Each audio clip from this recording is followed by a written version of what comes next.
বলেন কোন দল ক্ষমতা আসলে আমরা শান্তিতে থাকতে পারবো? জামাতে ইসলাম হোক, জামাতে ইসলাম আইলে সবচেয়ে ভালো হইব, মহিলা এবং পুরুষ সবাই লিগা। কোন সরকার ক্ষমতা আসলে বাংলাদেশের সাধারণ মানুষ শান্তিতে থাকতে পারবে? সুবিধার হয় আপনার জামাত, আওয়ামী লীগ বিএনপি মনে করেন দেশটা রেখে ফেলাইব, জামাত আসলে ভালো। জামাত আইলে ভালো হইব। জামাত কি চাঁদাবাজি করে না? ইসলাম হ্যাঁ, জামাত কি চাঁদাবাজি করে এখন না? আসে না তো, আসলেন আপনি করবো, আসক, আসলে তার মাত্র জামাতে ইসলাম কোন পোলাবান কোন দল থেকে চাঁদাবাজি নিতে আসে নাই, আসে না, হ্যাঁ। আর আসবো না ইনশাআল্লাহ। আপনার সামনে কোন দল ক্ষমতা আসলে বাংলা সাধারণ মানুষ আরো ভালো থাকতে পারবে? আমরা বিগত আমাদের আওয়ামী লীগ বিএনপি সব দল দেখছি, আমরা আশা করি আগামীতে যদি জামাতে ইসলাম ক্ষমতায় আসে ইনশাআল্লাহ দেশ আরো ভালো অবস্থা থাকবে।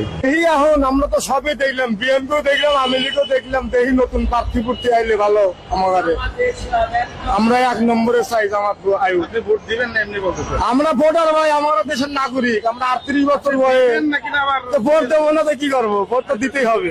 এখন কোন দল আসবে ভালো থাকবো, বেশিরভাগ এখন জামাতের দরকার। জামাতে ভোট দিবেন আপনি? হ্যাঁ ইনশাআল্লাহ। জামাতে ইসলাম, কেন জামাতে ইসলামে কি দেখছেন?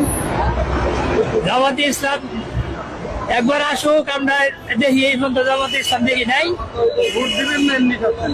ভোট দিব ইনশাল্লাহ, আল্লাহ যদি হাতে দেওয়া বাঁচায় রাখে। আল্লাহর জমিনে আল্লাহর দিন প্রতিষ্ঠিত হইলে, বাংলাদেশ জামাতে ইসলাম ক্ষমতা আসলে অতীতে